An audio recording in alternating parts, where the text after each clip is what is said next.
All right, let's now go ahead and get started with the last chapter in Unit 2. And just to kind of give you an idea, this is going to be a little different than some of the other lessons because I'm not going to actually have you do some of this while we're in this lesson. What I'd like for you to do is actually stop the lesson and create it to the best of your ability, and then I would like for you to email it to me. And I'll get to the point where I'd like for you to do that. But the first example says, Dave and Joan want to chart their monthly cash flow and create a spreadsheet that will help them track the expenses that they have each month. So what I've gone ahead and done is I went ahead and created the spreadsheet, and that's what you see here now. You can see that it breaks it down to income, fixed expenses, variable expenses, non-monthly expenses, and then kind of totals it all up here. And so what this is doing is it's just a cash flow sheet that basically saying, here, this is what's going in, and here is what's going out, and how am I doing?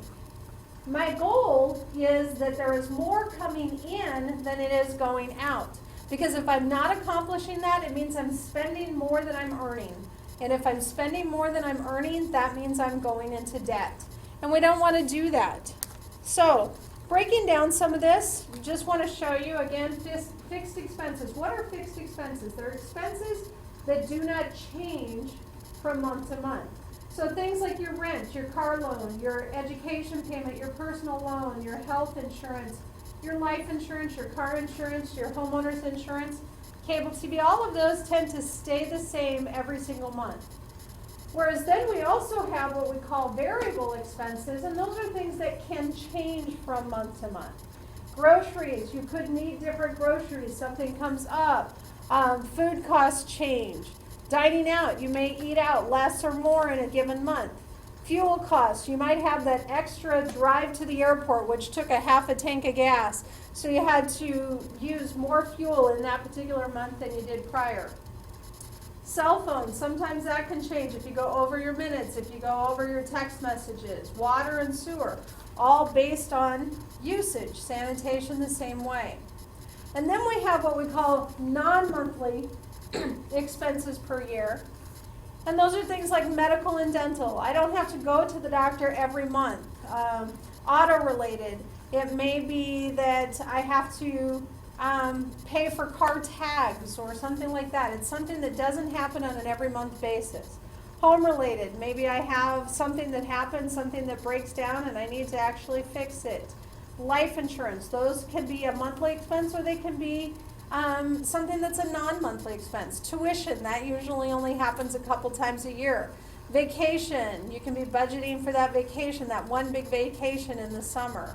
So these are all examples of non-monthly expenses.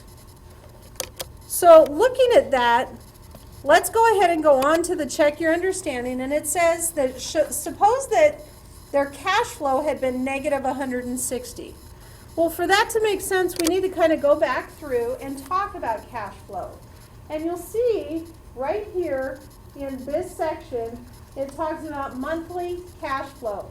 And it says right now that it's a positive $110. And that's because if you look at the total income, which is way up here, it's $6,100. And total expenses is $59.90.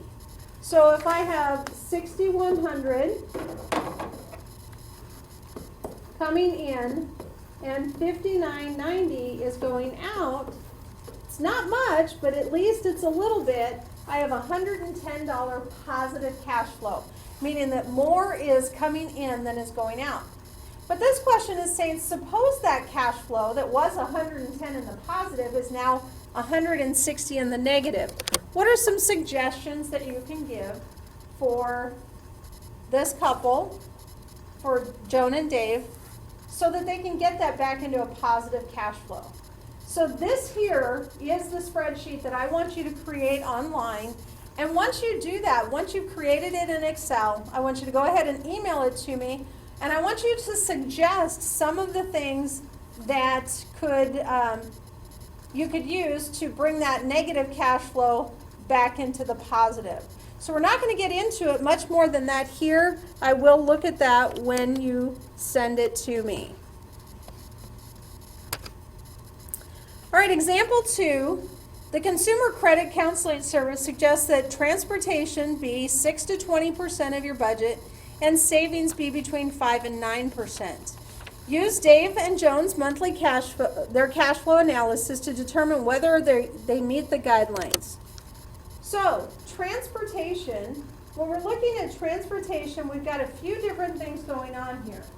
We've got a loan car payment, we've got car insurance, so that's $200 and then that's $60.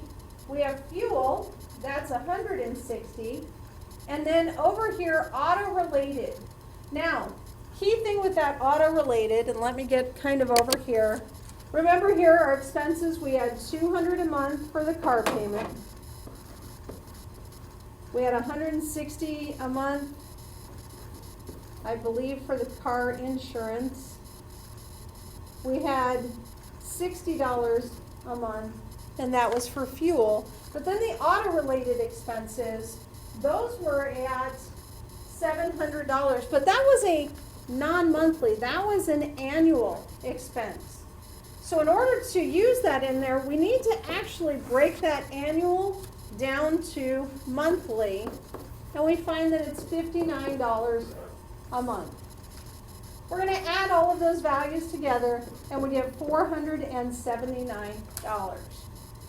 Now, in order to determine what percentage of their budget this is, we need to look at what their monthly income was, and remember here that it was $6,100. And we're going to divide that into the expenses that they are using. So it's $479 out of the $6,100.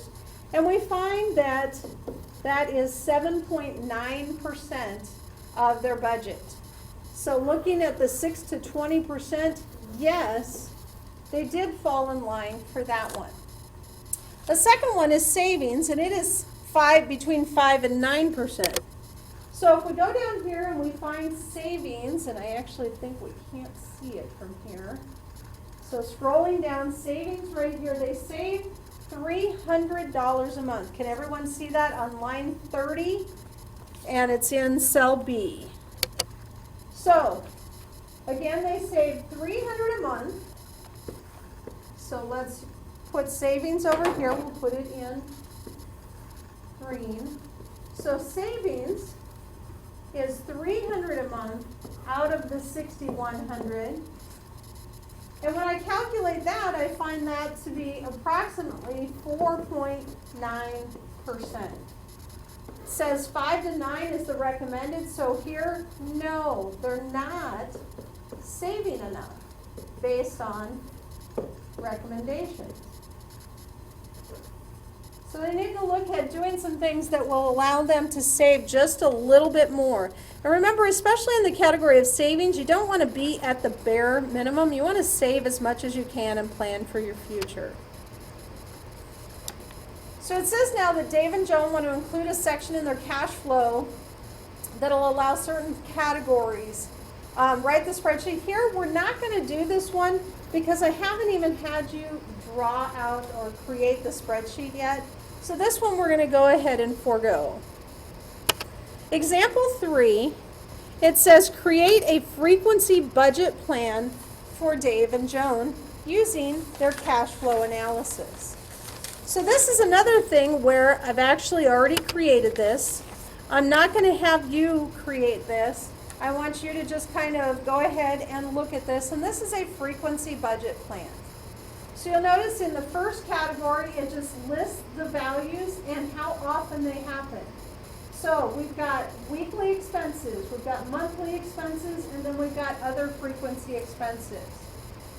Then it tells me the amount of the frequency expense,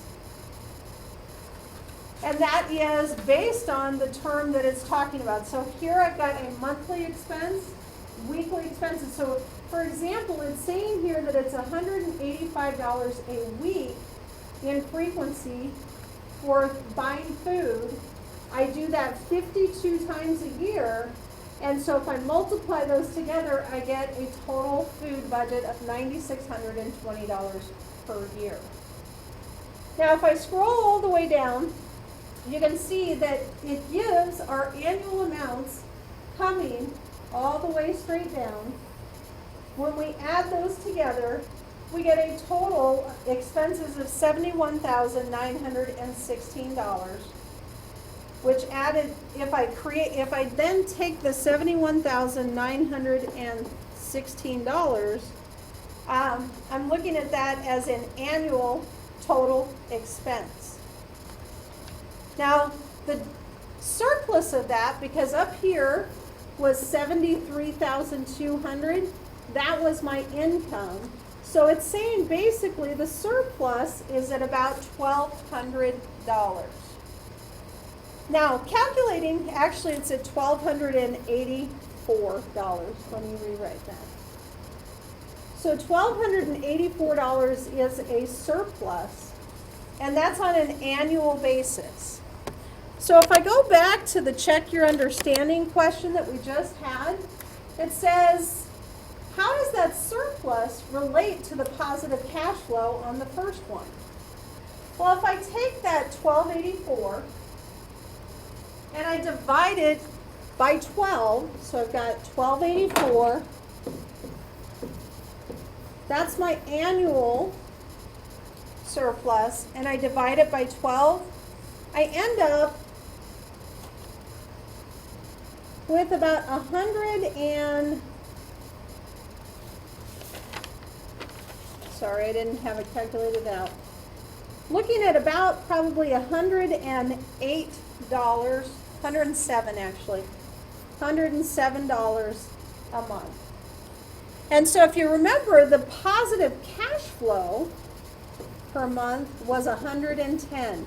So in reality, these are really the same values.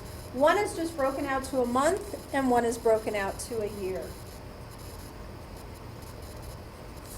So example number 4 now says to construct a year-long budget expense spreadsheet using the cash flow data.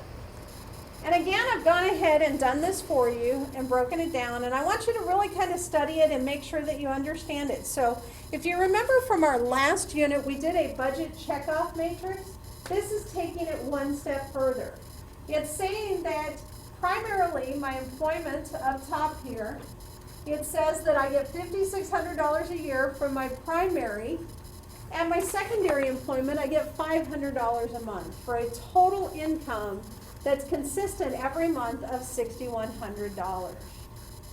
My rent, you'll see here all of my fixed expenses, they're all listed as the same amount every month or in the same time period. My variable expenses, it shows here, remember this is an example of what I have budgeted. Now this could change or vary a little bit under and above per month, but my basic budget, I'm allowing myself $800 a month for food, $150 a month for dining out. And it breaks it all the way down to the bottom. So this is just another way to actually display and show. And if you're having issues, say you do have that negative cash flow, that's a great place to start and look for it to see what could I be doing? What would have helped me so that I could get back into that positive cash flow?